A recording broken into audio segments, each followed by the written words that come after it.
हमारे इमोशंस हमारी बॉडी के रिएक्शन सेक्शंस को कैसे चेंज करते हैं, कैसे कंट्रोल करते हैं, आइए ये जानने की कोशिश करते हैं इस वीडियो के माध्यम से। इसमें हम एक एग्जांपल जो अक्सर हम अपने आसपास देखते हैं उसको डिस्कस करते हैं। मान लीजिए एक पर्सन है जिसके ऊपर अपनी पूरी फैमिली की रिस्पॉन्सिबिलिटी है, फाइनेंशियल रिस्पॉन्सिबिलिटी। वैसे तो सभी तरह की रिस्पॉन्सिबिलिटी, होम मैनेजमेंट है या रिलेशनशिप मैनेजमेंट है और अदर्स सभी इंपॉर्टेंट होते हैं, but finance is most important. तो वो पर्सन जो पूरी फैमिली की फाइनेंशियल रिस्पॉन्सिबिलिटी उठाता है, अक्सर उसको इस तरह के पेन में देखा जा सकता है। अब हम देखते हैं कैसे। एक आदमी जो जॉब करता है, उसको घर के सारे बिल पे करने हैं, मान लीजिए रेंट पे करना है, ईएमआई पे करनी है, बच्चों की फीस पे करनी है, सब कुछ उसको ही पे करना है और उसका कोई और हेल्पिंग हैंड नहीं है जो उसका ये वाला लोड शेयर कर ले। उनकी वाइफ है, उनके पेरेंट्स हैं, उनके बच्चे हैं, वो सब अपने अपने काम करते हैं, अपनी अपनी रिस्पॉन्सिबिलिटीज अच्छे से निभाते हैं, लेकिन फाइनेंशियल लोड सिर्फ उन्हीं को लेना है। तो क्या होगा, अगर वो पर्सन उसको मैनेज कर पा रहा है तो ठीक है, समवेयर वो स्ट्रेस जनरेट होता है उसके मन में तो वहां तक ठीक रहेगा, लेकिन जब किसी भी वजह से उसके फाइनेंसिस मैनेज नहीं होंगे और ऐसा अगर लॉन्ग टर्म तक चला तो उसमें अक्सर इस तरह के सिम्टम्स देखे जा सकते हैं कि मुझे अपने राइट शोल्डर में पेन है, मुझे अपनी थाई में पेन है, या मुझे अपनी काफ मसल एक पैर की हो सकती है ज्यादातर केसेस में, या मुझे अपने शरीर के किसी पर्टिकुलर हिस्से में पेन है, वो छोटा सा पोर्शन हो सकता है, जो यहाँ यहाँ यहाँ जहां कहीं भी वो कहे, या मुझे चेस्ट पेन है।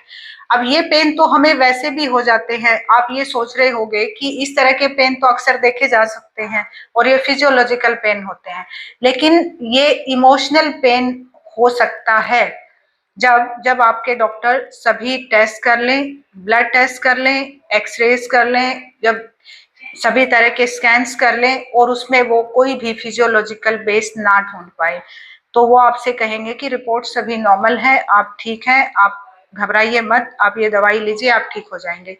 लेकिन आपका वो पेन ठीक नहीं होता क्योंकि उसका रीजन इमोशनल है, और क्योंकि अपने उस फाइनेंशियल मैनेजमेंट को आप मैनेज नहीं कर पाए, उसको सही से लेके नहीं जा पाए, साथ ही साथ आपने उसको किसी से शेयर नहीं किया और सप्रेस किया।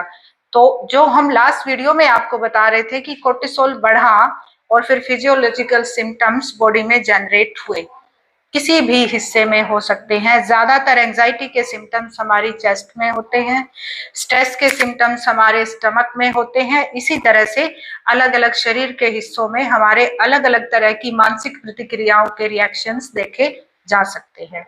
तो साइकोसोमैटिक पेन, अब उस व्यक्ति के लिए हम क्या करें?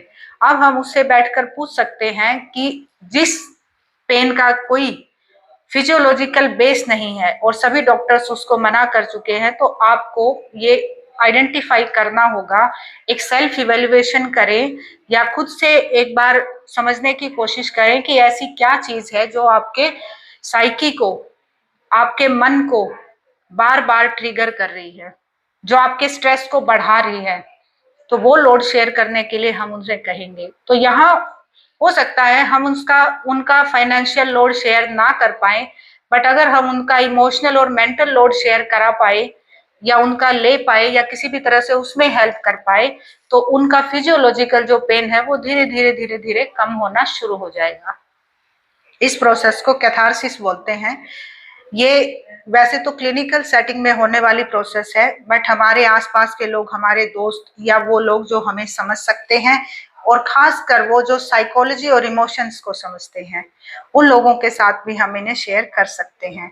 तो वो पर्सन जिसका हम इस वीडियो में एक एग्जांपल दे रहे हैं, उसको इस तरह का एक जरूर एक्सपीरियंस कर लेना चाहिए कि अगर बार बार इसका कोई रीजन फिजियोलॉजिकल नहीं है तो क्यों ना मैं अपने इमोशंस को शेयर करूं और सबसे पहले इस लोड को अपने दिमाग से हटाऊं।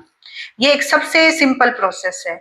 उसके अलावा जो अदर प्रोसेसेस रहती हैं वो फार्माकोथेरेपी, मेडिसिन, लेटर स्टेजेस पे जाकर अगर कोई पर्सन इस तरह से ना रिजोल्व कर पाए तो फिर हम medication plus counselling plus assistive therapy से उनका ट्रीटमेंट कर सकते हैं। बट ये साइकोसोमैटिक पेन पूरी तरह से क्योरेबल है अगर हम टाइमली आइडेंटिफाई करते हैं, प्रॉपर काउंसलिंग प्लस मेडिकेशन या जो भी अप्रोच इसके लिए रेकमेंडेड है उसमें जाते हैं तो आराम से इसको क्योर कर सकते हैं। अगर आपके साथ भी ऐसा है तो आप इसे जानिए, पहचानिए, समझिए और इसका टाइमली ट्रीटमेंट लीजिए। अपनी और अपनों की हेल्प कीजिए। वीडियो को पूरा देखने के लिए, सुनने के लिए, समझने के लिए धन्यवाद। हमसे जुड़े रहें।